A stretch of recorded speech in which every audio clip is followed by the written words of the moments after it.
So when I get questions that I think it's going to be good for the collective to know, I come and let y'all know. So not only is it your ancestral altar just for your blood lineage only. If you are an adoptee and you had a person who chose you and loved you and reared you and raised you, those people go on your ancestor altar. Not that entire bloodline, just the adoptees. And if you had siblings or something like that that have passed, or grandparents through the adoptees that you guys had a really good relationship and their character was good, then they will still go on your ancestors altar. If you were raised by a man that was not your biological father, or a woman that was not your biological mother, and they have passed and their relationship was good and they were of good character, they go on your ancestors altar. If you had a godparent that has passed and they were of good character, they too would be allowed to go on your ancestors altar. The bottom line to this is, it is really based on what your blood lineage ancestors say. Most of the time they will allow those types of energies to be on the ancestor altar and not separated.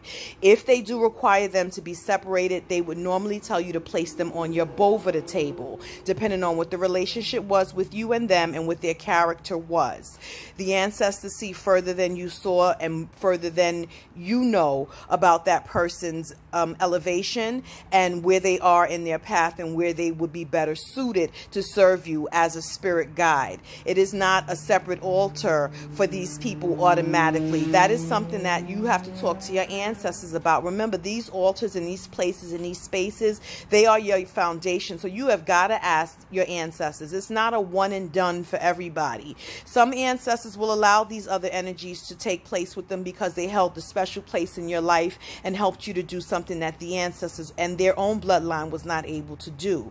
So for that, they will tell you, no, they can go here, you know, but you can't just say, oh no, you can't, you were raised by this person. They loved you. They chose you. Your own bloodline didn't choose to raise you, but they don't deserve a space on your altar. That is something that you discuss directly with your ancestors, and they let you know yes or no. It's not always a no, and it's not always a yes. The ancestors know what that person's elevation status is, and they know what their character was, and they know what that person meant in your life. And so they will share space and energy with that person if they helped you in a way that their bloodline could not at that time. So be mindful of the information that you get from who you get on these social media pages. I tell y'all all the time, we talk directly to the spirits and ask them directly about your direct situation and not what everybody else says, because spirit is not a one and done, and I'm not going to say it again. That's it. That's all.